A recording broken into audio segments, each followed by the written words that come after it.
Assalamualaikum warahmatullahi wabarakatuh.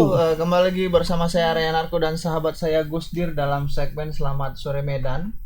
Seperti biasa kami akan membacakan 3 berita pilihan teratas ya Bang. Ya. Yang diliput oleh teman-teman kita di lapangan. Jadi hari ini tuh ada beberapa berita peristiwa juga ya Bang, seperti kebakaran ya. Ya, ada kebakaran di kawasan Simpang Limun tadi siang Limun, ya. Terus kemudian ada beberapa kasus lainnya. Mungkin langsung saja Bang, ini untuk Ya. yang pertama ada apa? Yang pertama kita ke Polda Sumut ini akhirnya anggota DPRD Tanjung Balai yang Bang Mukmin ya. Bang Mukmin Mukmin Mulyadi Iya. yang merupakan DPO kasus Ekstasi, narkoba ya, ekstasi 2000 pil akhirnya datang ke Polda Sumut untuk sempat menjalani mangkir pemeriksaan.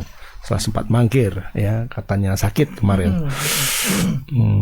Ini kasus yang agak mengherankan sebenarnya ya. DPO kok bisa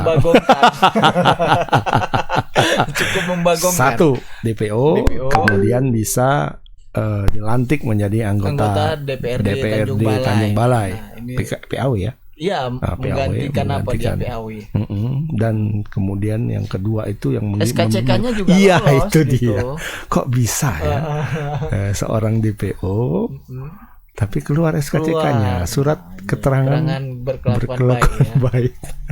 Jangan-jangan dia nggak berkelakuan baik. Kalau jual narkoba. Iya.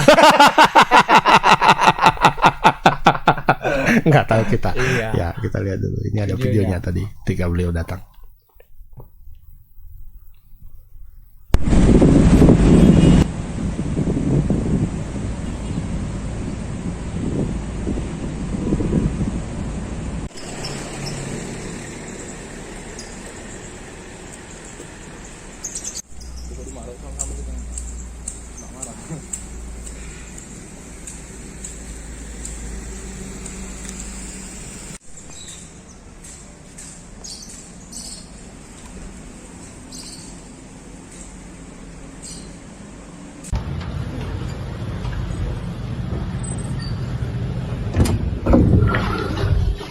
Nah, itu dia sekilas tadi, saja ya. rupanya. Itu sekilas saja dia. Itu dia tadi Mungkin, Bapak itu yang pakai. Kalau bahasa orang-orang kita itu dia sekelebat aja. Iya. Sekelebat. Tadi beliaunya yang pakai peci ya. Peci kelihatan dan agak religius memang. Iya, karena tahu nih goal nih. Jadi harus tampil lebih agamais lah ya. Iya, dia tadi datang ke Polda Sumut sekitar jam 12.48 ya, hampir jam 1. Mengenakan kemeja hijau lengan pendek, kemudian berpeci hitam dan mengenakan masker hitam dan berkacamata. Iya. Jadi awal-awal waktu beliau mencuat kembali soal dugaan DPO-nya, beliau tuh sempat ngelece juga. Siapa rupanya MM yang mereka maksud itu? Kan bisa aja matematika kan? matematika. Ya? Atau Mark Marquez ya. MM. Ini mungkin kita langsung saja bertanya dengan reporter kita, ada Bung Freddy. Ya. Halo Fred. Selamat sore. Ya halo. Selamat sore Bang Arai, Bang Agus. Nah, ya, ini Bung Freddy tadi akhirnya setelah sempat mangkir, beliau ya, kita sebut beliau lah, beliau saja lah. Karena beliau anggota dewan ya. Makanya harus kita beliau. Akhirnya menghadiri panggilan penyidik. Sejauh ini Freddy, apakah beliau itu masih di sana? Kemudian ada nggak potensi dia kira-kira lebaran di penjara? Iya baik Bang. Dia hadir tadi sekitar pukul 12.48 dan sampai saat ini belum ada kelihatan keluar dari gedung Direktorat Narkoba. Makanya sampai saat ini juga kita dan kawan-kawan yang lain itu masih menunggu, dan sampai detik ini juga seperti yang sudah saya katakan tidak ada melihat dia keluar. Jadi dipastikan masih di dalam lah, kecuali keluar lewat pintu lain. Ada pintu lainnya? Ada pintu lain ya kayaknya ya. Kalau tadi sudah ada keterangan belum Fred, misalnya dari Dir Narkoba Pak Kombes Yemi Mandagi mungkin? Iya, dia hanya mengatakan bahwa sesuai jadwal mungkin itu hadir, tapi tadi memang ada keterangan dari kuasa hukumnya tadi Bang, begitu, mengatakan bahwa sampai saat ini Mukmin masih diperiksa, dan terkait DPO itu Mukmin itu ternyata baru mengetahui di panggilan pertama, yaitu sekitar seminggu yang lalu lah itu. Oh, Sepertinya gitu. seminggu yang lalu. Jadi itu Sebelumnya sepertinya belum pun jika kita cocokkan, itu surat pertama yang dilayangkan itu setelah adanya demo di depan Polda Sumut. Ada belasan warga Tanjung Balai yang berunjuk rasa di depan Polda Sumut. Itulah kurang lebih seperti itu, Bang. Alasannya Baru ya? disampaikan surat panggilan. Nah, Berarti DPO-nya itu benar ya, Fred? Ini kan selama kita sempat juga bukan diragukan, dibingungkan lah sebenarnya. Dibingungkan ini ada yang menyebut nih DPO-nya nggak benar. Ya. Kalau benar kan nggak mungkin bisa dilantik Bisa, iya. sebagai anggota Anggota dewan gitu ya. Berarti benar ya DPO-nya ya. benar, Bang, DPO-nya. Jadi pengacaranya itu juga baru mendapat kabar itu sekitar tanggal belasan lah kemarin itu dari Mukmin sendiri. Sementara Mukmin juga berdasarkan pengakuan pada pengacaranya baru itu mengetahui bahwa dia sebagai DPO. Oh. Karena Jadi memang waktu informasi yang kita dapatkan itu kan kemarin tuh dia sempat mendapatkan SKCK, tetapi di SKCK-nya itu tidak tertulis bahwa dia orang yang pernah terjerat atau berstatus DPO. Melainkan ada catatan kriminal lainnya, yaitu dugaan tentang penganiayaan lah gitu. Oh, jadi artinya Penganiayaan boleh. ya, beliau baru tahu statusnya DPO setelah ada panggilan gitu ya. Waktu jual ekstasi itu nggak tahu dia bakal DPO kira-kira gitu ya. Kasusnya ini mungkin apa, Fred? Mungkin bisa kita runut sedikit. Mana Flashback tahu lah, flashback mana ya. tahu Tribuners juga belum tahu ini sebenarnya kasusnya yang membuat dia jadi DPO ini apa sih gitu loh. Dia Ya, jadi informasinya ini sebagai perantara begitu kira-kira ya, Fred ya. iya, jadi peristiwa ini bermula ketika bulan Oktober tahun 2020 di mana si Mukmin ini dihubungi lah oleh salah satu seorang yang sebelumnya sudah mendapatkan pesan oleh polisi undercover buy lah, jebakan gitu dari personel Polda Sumut mau membeli ekstasi. Yang mau dijebak ini kemudian menghubungi Mukmin begitu untuk menanyakan ketersediaan barang. Lalu Mukmin menghubungi seseorang lagi itu kalau tidak salah namanya Gimin gitu, menanyakan ketersediaan barang. Ternyata kata si Gimin itu ada, tetapi harganya itu dari dia itu sekitar 75.000 rupiah. Kemudian dijawab Mukmin bahwa dia akan menjual sekitar 80 hingga 85.000 rupiah. Nah, kemudian setelah kesepakatan itu mereka berjumpa lah antara Gimin, Mukmin, dan temannya satu lagi yang berhubungan langsung dengan personel polisi yang menjebak itu untuk mengantar barang. Nah, setelah berjumpa lah di sebuah SPBU itu, yang dijebak ini mengambil barang ke mereka ini, lalu masuk ke dalam mobil. Nah, di situ langsung ditahan. Sementara Mukmin yang sudah mengikuti menggunakan sepeda motor bersama temannya itu, ketika ditangkap lari gitu. Tapi si Giminnya ini yang pemilik dari barang itu langsung itu berhasil ditangkap, sementara Mukmin itu berhasil kabur begitu, Bang. Kabur Makanya dia masuk DPO. kabur atau dikaburkan? Nah, itu yang karena dia sempat datang kembali ke kantor DPR untuk dilantik bahkan ya. Fred, kalau boleh tahu ini latar belakang beliau ini apa sebenarnya? Kenapa bisa jualan? Usaha kan. Nah, itu yang belum kita ketahui, Bang, latar belakangnya sampai saat ini. Yang Tapi kita sejauh tahu ini memang dia bahwa- kader partai PKB ya. Ya, dia kan kader salah satu partai ya, dalam hal ini Partai Kebangkitan Bangsa. Tapi biasa lah ya, kalau polisi kan banyak ada dia politisi sekaligus pengusaha, politisi sekaligus ini sekaligus ini. Nah, kenapa dia bisa Berkecimpung di dalam Iya. dunia perekstasian ya. ada ekstasi. Ada. Nanti aku jual Iya. 85.000, untung 10.000 dia. Nah, kan berarti udah agak Iya. pemain lama sepertinya Lama. kan. Iya, betul. Iya. Mungkin bisa dicari tahu juga itu nanti. Tapi Fred. belum ada keterangan dari ini ya, Dir Narkoba ya soal itu ya. Belum, Bang, belum ada keterangan dari polisi materi pemeriksaan dan apakah mungkin dia langsung ditahan atau tidak, karena memang gedung Direktur Narkoba dan gedung tahanan dan barang bukti ini sepertinya bergandengan, Bang. Oh, oke. Jadi mungkin kalaupun langsung ditahan bisa jadi kelihatan keluar melalui pintu depan dulu atau mungkin pintu yang lain yang ada mungkin. atau langsung masuk ke pintu pimpinan utama Polda Sumut lah. Baik, Freddy. Barangkali nanti bisa dipantau seperti apa, apakah memang dilakukan penahanan atau tidak. Mungkin bisa dilihat lebih lanjut nanti. Dan juga upayakan keterangan dari Pak Narkoba soal ini. Dan mungkin satu lagi juga, Freddy, mungkin bisa sekalian ke ininya lah ya, ke sisi politiknya. Apakah setelah rame-rame seperti ini, status beliau sebagai anggota dewan akan di PHW-kan kembali gitu ya, barangkali. Iya. Jadi memang kemarin tuh ada juga keterangan dari Ketua PKB sekaligus Bupati Madinah mengatakan apabila Mukmin itu langsung ditahan oleh polisi, maka akan PHW kembali, Bang. Jadi suara terbanyak di bawah Mukmin itu sudah siap lah untuk menggantikan siap lah, Mukmin pasti. lagi. Siap lah. Karena sebelumnya Mukmin juga menggantikan yang sudah muncul. Iya, hadiah apa itu ya kan, berkah lebaran. Iya. Oke. Barangkali itu Fred ditunggu tentang kepastian bahwa apakah beliau hari ini akan ditahan atau tidak. Iya. Baik, Bang, terima kasih, Bang. Oke. Selamat sore. Selamat sore. Ya. Nah, itu laporan dari Freddy, Bang. Ya pasti siap lah. Iya, siap.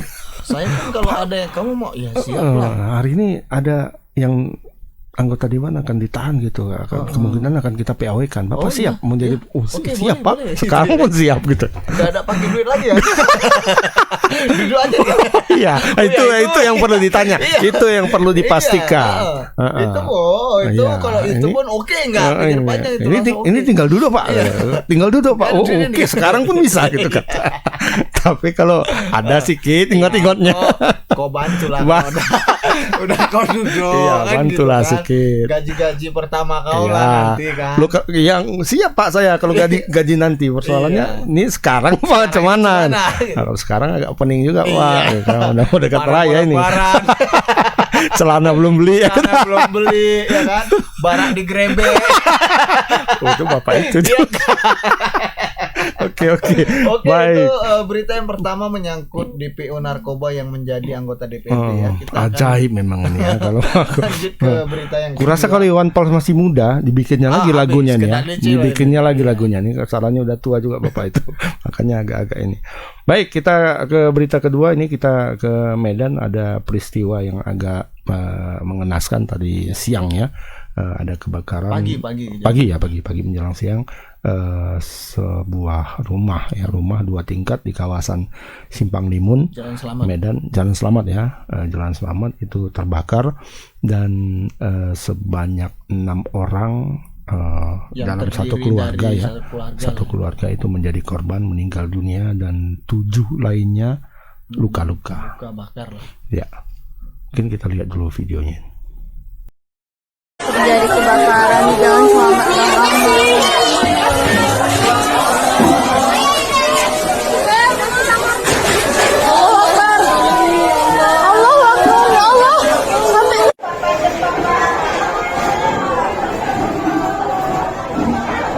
Dari sana lah, mana tuh bisa diambil dari rumah sebelah. Awas kepling itu, kepling. Masih korban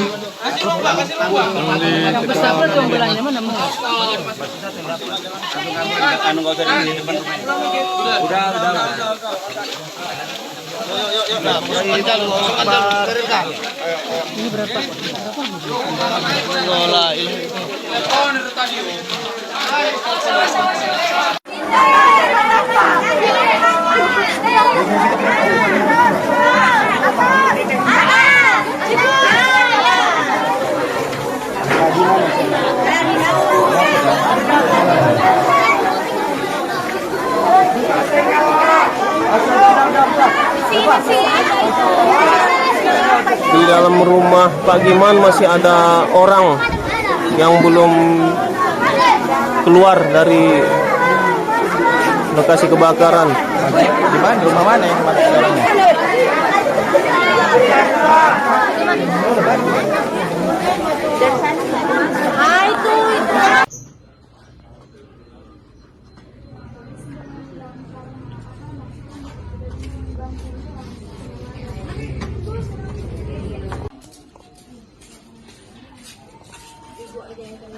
kita udah mau nyampe itu mau apa dari bantuan. Terus penghuninya Pak yang dari dalam? Penghuninya sebagian bisa keluar, sebagian nggak bisa kejebak dengan api. Sebagian itu kenapa nggak bisa keluar Pak? Terjebak dari karena api? Karena kan orang itu tidurnya di lantai atas. Api, sementara api datangnya dari bawah. Orang itu mau keluar udah terjebak api, akses untuk keluar nggak ada. Kan gitu. Jadi meninggal tuh karena terbakar Pak? Ya, karena terbakar dan mungkin karena asap ya kan. Jatuh juga ya? Nah, jatuh juga kebakar jadi maraknya lantainya jatuh ke bawah. Sementara tadi yang selamat itu bagaimana upaya mereka untuk menyelamatkan diri Pak? Ya digendong ibunya dari sini lah. Dari akses inilah jalan batu setapak ini yang dari atas.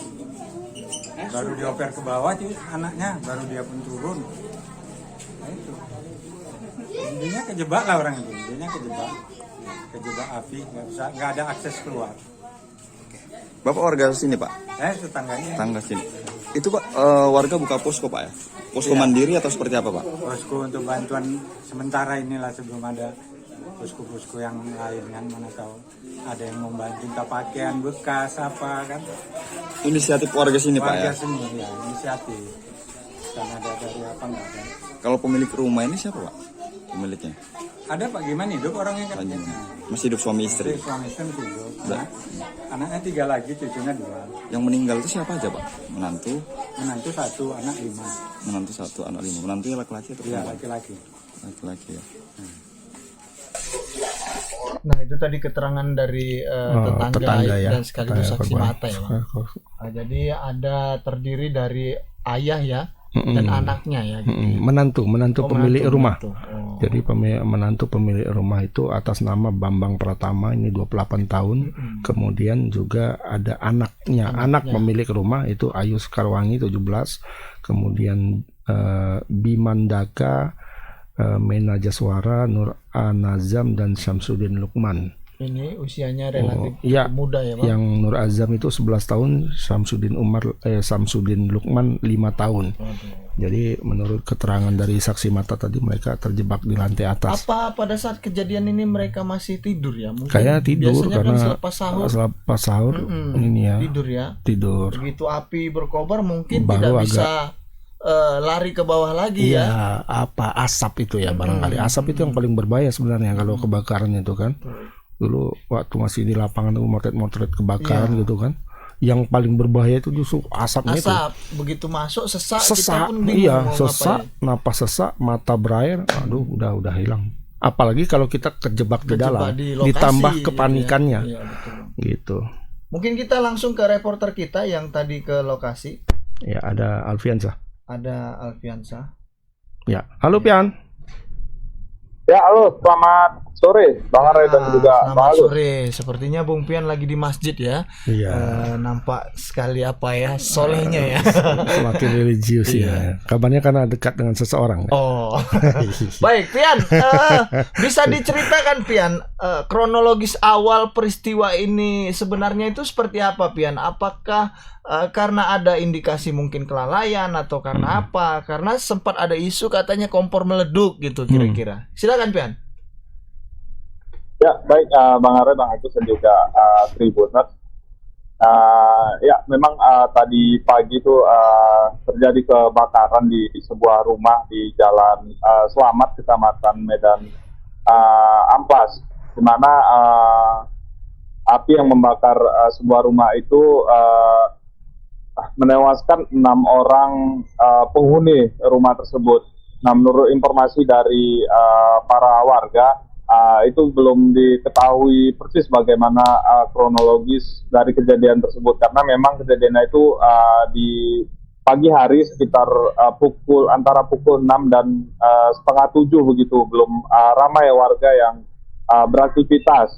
Saat itu memang api tiba-tiba menjalar dari lantai bawah rumah dan langsung menjalar ke lantai 2, sehingga korban semuanya itu ketika kejadian itu berada di lantai 2 dan tidak bisa melarikan diri.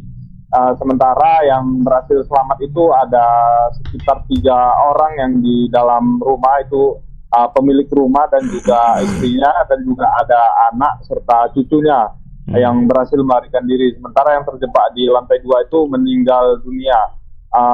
Terkait kejadian kebakaran ini belum diketahui secara pasti Bang penyebab dari mana api ini berasal. Karena sejauh ini pihak kepolisian dan Damkar Kota Medan masih melakukan penyelidikan untuk memastikan penyebab dari kebakaran ini sendiri, Bang. Begitu, Bang. Pian, korban yang selamat, yang luka-luka itu apakah saat kebakaran itu berada di lantai 2 atau di lantai 1-nya? Ya, menurut informasi, Bang, tapi masih simpang siur, Bang, yang kita peroleh. Informasinya itu memang si pemilik rumah ini katanya sudah beraktivitas begitu Bang di daerah dapur Bang di rumah tersebut pagi itu. Namun tidak diketahui secara pasti apakah ada kompor yang meledak atau bagaimana, karena sejauh ini pihak keluarga masih enggan memberikan keterangan begitu Bang, tidak mau diwawancarai ketika tadi kami di lokasi, dan itu menolak agar video-video yang diambil di sana juga untuk dihapus Bang, begitu Bang, menurut keterangan dari keluarga ini tidak mau diwawancarai Bang. Selain rumah ini apa ada rumah-rumah warga lain yang terkena sambaran api, Pian? Ya, memang di lokasi itu memang pemukiman padat penduduk ya Bang, karena rumahnya itu memang bersebelah-sebelahan begitu. Namun yang terbakar ini hanya satu Bang, rumah yang berlantai 2 ini Bang. Begitu Bang. Ya, kabarnya ada yang jatuh ya Pian ya dari lantai 2 tadi. Ya, informasinya memang tadi ada yang jatuh juga, itu ibu dari ataupun istri dari pemilik rumah ini, karena pada saat kebakaran itu mencoba menyelamatkan diri Bang, dan melompat dari arah tangga begitu untuk mencoba keluar dari rumah yang terbakar itu, karena pintu aksesnya itu cuma hanya ada satu Bang di depan, tidak di belakang itu tidak ada jalan keluar Bang. Berarti korban-korban yang lain tidak karena kalau ibu ini berhasil selamat ketika melompat. Kemungkinan bisa diikuti yang lain gitu ya. Bagaimana Pian? Apa kira-kira memang terjebak di satu kamar atau bagaimana? Ada info kita dapat? Ya, untuk info itu tidak ada ya Bang. Namun yang pihak damkar tadi memastikan bahwasannya korban yang meninggal dunia ini karena terjebak Bang dan tidak bisa keluar. Itu banyak faktor Bang yang menjadi dugaan, dari asap yang pekat yang tidak bisa, yang menyebabkan mereka itu terkurung di dalam, ataupun api yang sudah membesar, karena api itu berasal dari lantai 1 Bang. Begitu Bang. Baik. Oke Pian, barangkali nanti bisa di follow up lebih lanjut khususnya menyangkut dugaan pasti penyebab kebakaran ini, karena memang informasinya masih simpang siur begitu kira-kira ya. Mungkin itu saja Pian, terima kasih banyak atas laporannya. Selamat sore, selamat bertugas kembali. Ya, selamat sore Bang Aray dan juga Bang Agus. Ya. Nah, itu tadi laporan dari Pian ya Bang. Memang penyebab pastinya belum tahu, dan keluarga tadi juga kayaknya masih enggan memberi keterangan lah ya. Agak shock lah ya, karena di rumah itu 13 orang kabarnya. Cukup banyak ya, berarti ada beberapa keluarga tinggal dalam satu rumah. Anak kemudian karena yang sudah menikah pun kayaknya tinggal di situ. Karena ada menantunya tadi yang meninggal dunia. Baik, ya, itu berita yang kedua. Kita akan kita lanjut turut ke berduka berita juga lah ya kepada kita turut berduka cita atas peristiwa ini. Mudah-mudahan keluarga yang ditinggalkan bisa tabah begitu ya Bang. Iya. Yang kedua, kita akan lanjut ke berita yang ketiga. Berita terakhir ini menjelang Lebaran, pasti Lebaran lah ya. Ada permudikan ya, permudikan duniawi ini. Ini mudik via jalur laut lah ini ya. Ya, jadi ada ya berapa, kita minus berapa sih? Ya tergantung Abang mau yang Muhammadiyah sudah pasti ya. Iya. Jumat berarti minus 3 kalau minus 3 kalaupun ada yang Lebaran Sabtu berarti minus 4 ya. Ya katakanlah demikian ya. Antara minus 3 dan minus 4, dan arus arus mudik itu sekarang sudah mulai menunjukkan nampak, gitu peningkatan, ya? Ya, betul, Bang. baik melalui Darat, laut, udara ya. Kalau darat mungkin masih agak kurang darat sudah ya. mulai terpantau. Sudah mulai. Berdasarkan keterangan dari Bapak Kapolda Sumut, jadi beliau bilang arus mudik itu sudah mulai terpantau, sudah banyak warga kota Medan meninggalkan Medan katanya, dan diprediksi bakal ada 4,4 juta pemudik yang bakal masuk ke Sumut katanya. Itu berdasarkan keluar atau masuk? Masuk. Nanti berarti. Oh, yang mudik dari tempat lain. Ya, betul. Yang dari Medan sudah keluar ini. Itu banyak ke pantai-pantai timur, di Sibolga, Tapanuli Selatan, Tapanuli Tengah gitu kan, Bang. Tapi yang bakal masuk juga bakal banyak, katanya 4,4 juta. Oh, banyak juga perantau dari Sumut ya. Berdasarkan keterangan dan pemantauan dari Pelabuhan Merak Banten begitu kan. Dari Banten. Jadi sudah dipantau. Gelombangnya sudah kira-kira sekian yang masuk Sumut. Dan ini kita akan membahas soal mudik dari versi jalur laut begitu mudik ya, Bang? Jalur laut hari ini tiba KM Kelut tiba ke Pelabuhan Belawan, dan mungkin nanti diperkirakan itu puncaknya yang keluar ya, yang keluar itu hari ini atau belum puncak 20 ya. Iya. Nah, 20. Tapi sudah mulai kelihatan bahwasannya pelabuhan itu mulai padat gitu. Kalau 20 enggak aku rasa. Lebaran di laut loh. Oke. Enggak sabar Bapak. Enggak sabar kayaknya operator. Mungkin tadi ada sedikit miskomunikasi. Ya mungkin kita langsung lihat videonya karena sudah terlanjur. Mau muter logo.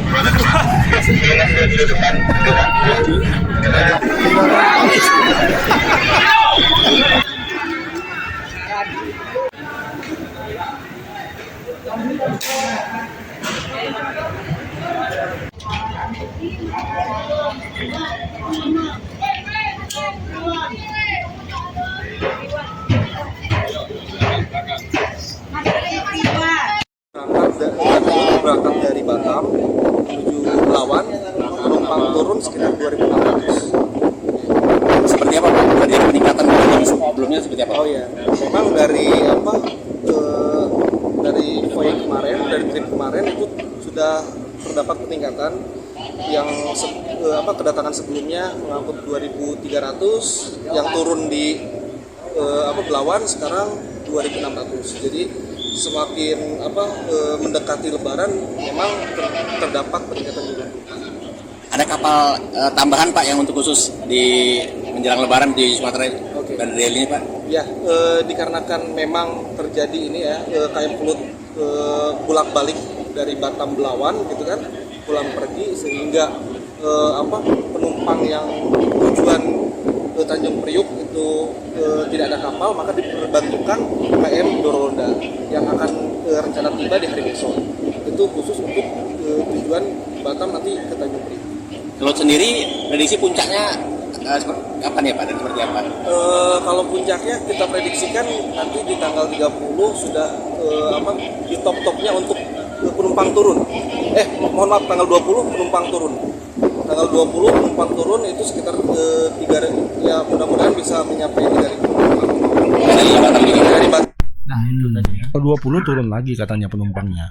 Turun kemari ke Belawan. Berarti ini mungkin ada yang dari ini kan juga bercampur ini Bang antara pemudik dengan pedagang. Jadi pedagang tuh banyak yang belanja ke Batam. Oh ya. Jadi pulang pergi kan Kelut ini juga lintasnya ke singgah ke Batam Batam dia. Singgah Batam. Ya mungkin kita tanya dulu ke Bung Aprianto yang tadi melakukan peliputan soal KM Kelut. Ya. Ya, selamat sore, Bung Aprianto. Selamat sore, Bang Agus dan Bang Arun. Ini kalau untuk hari ini kira-kira tadi ada nggak informasinya berapa yang berangkat dari Pelabuhan Belawan menuju kemana saja kira-kira gitu, Aprianto? Silakan. Ya Bang, selamat sore. Pada hari ini kapal KM Kelut kembali bersandar di Pelabuhan Banjarnegara Belawan, yang dimana ada sekitar 2.679 penumpang yang diturunkan dan kembali akan berangkat tadi sekitar pukul 16 WIB dan memberangkatkan sekitar 1.233 orang, dan di mana tujuan tersebut menuju ke Batam, Bang. Dan untuk tujuan ke Jakarta Tanjung Priok sendiri akan diberangkatkan besok, Bang, yang di mana ada kapal yang diperbantukan yang didatangkan dari Jakarta yang bernama Dorolonda.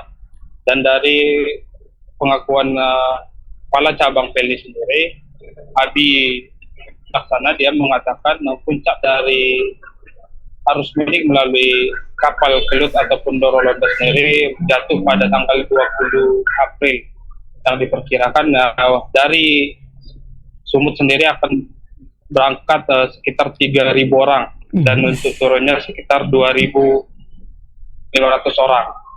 Dan diperkirakan juga untuk arus baliknya sendiri akan puncak jatuh pada tanggal 30 April, yang dimana terlihat dari 1 bulan yang lalu tiket pada tanggal 30 April tersebut sudah habis, dan hingga saat ini pihak Pelni sendiri masih mengusahakan dispensasi untuk tiket pada tanggal 30 April, Bang. Begitu, Bang. Nah, ya.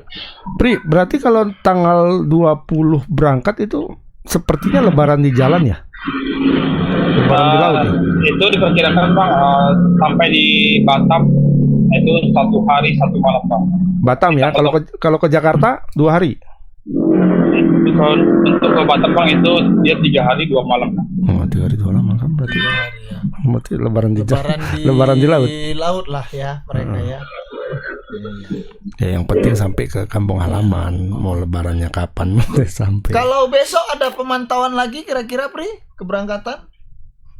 Iya, Bang, besok ada 1 kapal yang diperbantukan dari Jakarta, yaitu kapal Dorolonda, untuk mengangkut penumpang untuk tujuan ke Jakarta. Dikarenakan memang kapal KM Kelut sendiri saat ini dikhususkan untuk tujuan Medan Batam saja, Bang. Jika yang kapal Dorolonda ini yang akan diperbantukan mengangkut penumpang ke Tanjung Priok.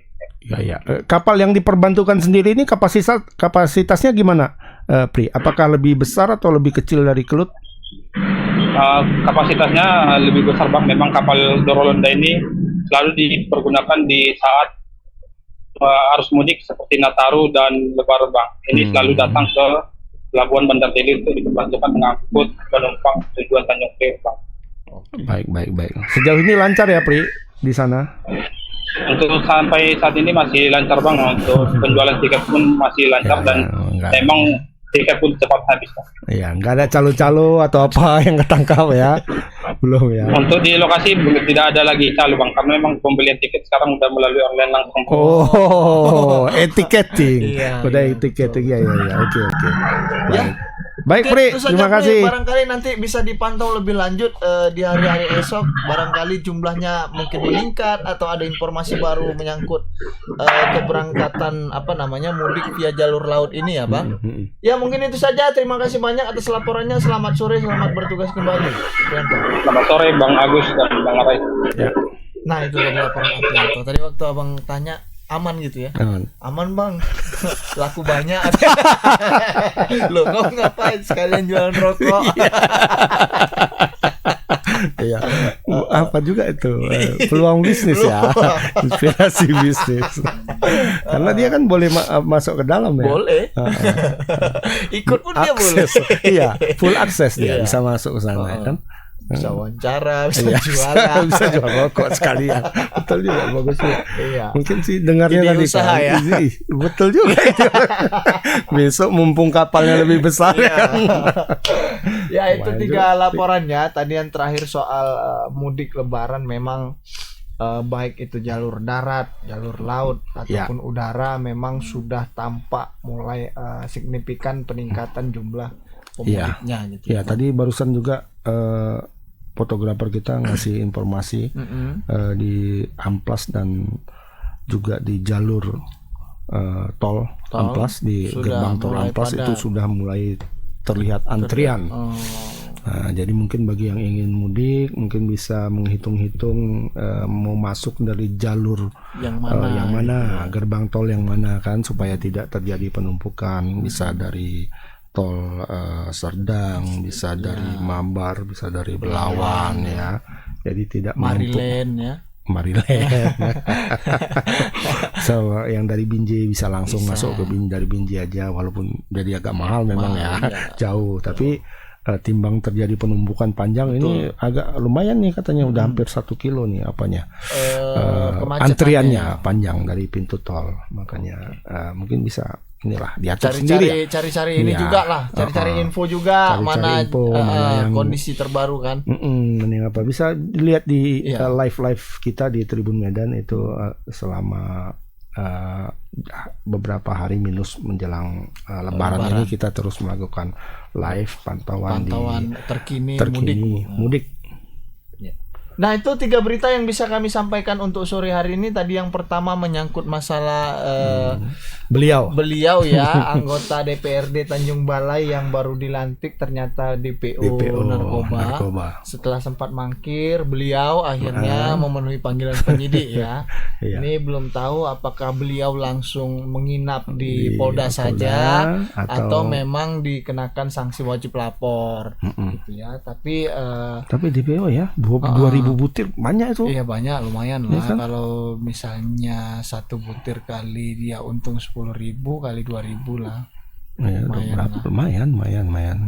Bukan hanya main dari jumlah uangnya, tapi kejahatannya kan, kriminalitas yang lumayan serius ini 2000. Dan terbilang apa ya, tergolong pengedar dan bandar dong. Kan, gitu. Iya, kalau ngantongi sebutir 2 butir pemakai kan bisa dialihkan ke situ alibinya.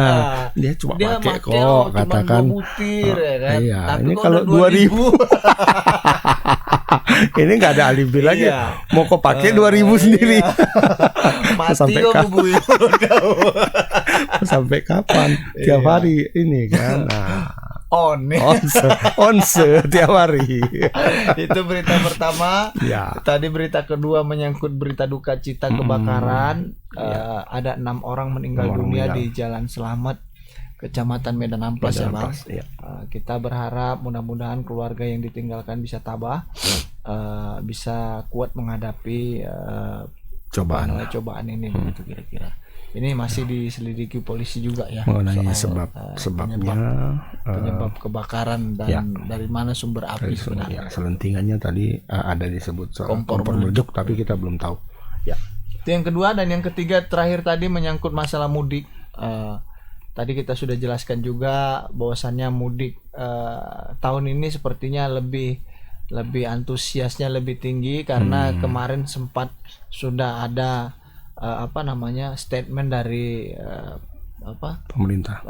pemerintah sudah bolehlah sedikit agak-agak renggang ya. Tapi akhir-akhir ini ada lagi katanya isu tiba-tiba naik lagi. Gitu. Karena isunya di Singapura kemarin. Singapura itu ada kasus baru sekitar 2000 COVID yang baru. Nggak tahu juga. Mungkin demam-demam biasa. Demam gitu ya. Kita memang kalau demam sekarang barangkali ya kalau demam kemungkinan besar ya COVID gitu. COVID nih katanya kan. Positif ya. Positif. Di rumah aja kok katanya. Nggak jadi mudik ya. Nah, itu 3 berita yang bisa kami sampaikan untuk sore hari ini. Ya. Tapi seperti biasa sebelum mengakhiri segmen Selamat Sore Medan ini sedikit saja. Akhir-akhir ini kembali marak soal apa ya Bang, soal kalau dibilang penipuan enggak, tapi upaya pembobolan data diri lewat pengiriman aplikasi. Ya. Jadi ada semacam kita dikirimi aplikasi, modusnya itu adalah pengiriman foto. Bapak Ibu nanti silakan lihat foto ini, Ibu menang ya kan. Tapi itu bukan foto sebenarnya, itu adalah aplikasi. Jadi kalau itu kita klik, data kita yang ada di handphone itu bisa tersedot dan itulah terjadi pembobolan uang gitu ya Bang. Disitulah terjadi pembobolan data. Nah ini mendekat-dekati Lebaran ini mulai marak kemarin Bang. Ada upaya-upaya seperti itu dari orang-orang yang mungkin paham dengan teknologi tapi memanfaatkannya untuk kejahatan gitu ya. Dan saya pribadi mengimbau kepada semua lah ya, khususnya pada bapak-bapak, ibu-ibu ya. Kadang kan orang tua ini kan Bang, dia nggak nggak alert lah ya, iya, agak berhati-hati, nggak aware dengan itu gitu kan. Iya. Begitu masuk pesan dia karena sudah terbiasa main klik-klik aja gitu, sehingga ini perlu kita waspadai. Iya. Jangan sampai kita justru menjadi korban gitu ya, karena sudah sering terjadi misalnya tiba-tiba ada pengiriman, silakan dibuka fotonya, katanya ternyata itu aplikasi begitu kita klik. Nah, yang perlu kita waspadai sebenarnya jangan buru-buru mengklik sesuatu yang dikirim ke handphone kita, apalagi dari nomor yang tidak dikenal. Gitu terutama itu ya, karena tiba-tiba masuk nomor yang tidak dikenal, masuk ke nomor kita, atau mengirim ini itu, nah itu nggak jelas. Ya. Betul. Nah, ini sama kayak kemarin ya, ini saya juga gitu, tapi giveaway dari. Jadi balasnya apa? Dari dia bilang kan Anda mendapatkan 50 juta. Coba kirimkan dulu 5 juta nanti ku jawab, tuh bilang gitu. Terus gak dibahas lagi. Tadi berapa dia katanya? 50 juta. 50. Udah 5 juta aja untuk aku. Udah kirim dulu 5 juta. 5 juta nanti lebihnya untuk kau aja. Iya, aku bilang gitu. Gak dibahas lagi. Salah orang nih kan. Awak udah gelap ya kan? Dipancing-pancing. Nah itu ya, bagi Bapak Ibu sekalian, kembali kami ingatkan agar kiranya berhati-hati.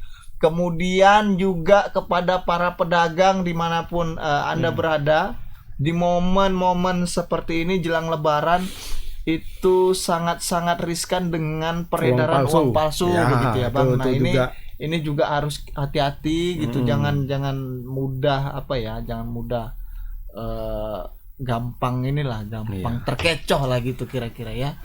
Kalau ada uangnya kira-kira mencurigakan gitu kan. Dilihat gitu kan. Atau bilang aja, Bang ganti aja Bang uang yang lain gitu kan. Iya, ada duit pecah Bang gitu. Minimal duit 10.000 lah ya. Ya kalau duit yang rentan ini kan duit 100, duit 50 ya kan. Pecah aja Bang, enggak ada balik Bang. Pokoknya gitu kan. hati-hati dan teliti lah, jangan teledor gitu. Kemudian juga pedagang-pedagang kadang banyak juga ini penjahat-penjahat modus ya kan. Awak kira dia pemudik Bang ya kan, singgahlah ke warung, Kak pesan kopi lah. Pesan kopi, memang 15 menit dia minum tapi matanya udah tak kemana-mana gitu kan. Begitu lengah awak, diambilnya dompet, diambilnya handphone. Nah ini juga harus berhati-hati. Jam tangan nggak gitu. kayak yang sana? Itu lupa, hilap. Kalau yang jam tangan itu hilap ya. Walaupun dia sampai sekarang belum dijatuhi sanksi ya. Belum. Nah, dan yang terakhir sedikit lagi bagi Bapak Ibu yang ingin mudik, yang ingin meninggalkan rumah, juga harus harus bisa memperhatikan mana-mana instalasi listrik yang memang perlu dimatikan. Kemudian stop kontak itu harus dicabut ya, semua, dicek kabel-kabel, benar-benar jangan sampai terjadi korsleting. Terutama yang paling berbahaya itu cok sambung. Cok sambung. Cok sambung itu dilepas saja dari ininya kan. Tempatnya karena itu yang sering menjadi sumber konslet. Itu. Kemudian juga bagi yang ingin mudik, kalau ada harta-harta bendanya ya kan jangan ditinggal. Lebih baik misalnya di bank mungkin ada tempat penitipan gitu ya. Dan satu lagi, jangan tinggalkan istri dan anak. Ada tadi karena malam kelelahan dia. Iya, dia naik sepeda motor. Ini kayaknya salah jalan kita ini. Turun, ngajak ngomong, terus dia jalan lagi. Istrinya anaknya tinggal.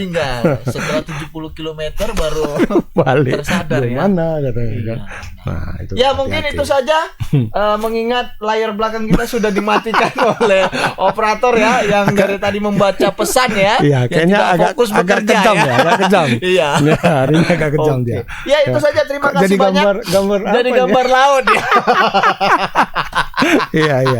Kayaknya tahu dia kita haus nih. Iya. Main minum aja air itu. Laut ya. Oke, baik. Kami akhiri Fastabiqul Khairat. Assalamualaikum warahmatullahi wabarakatuh. Sampai ketemu lagi. Selamat sore.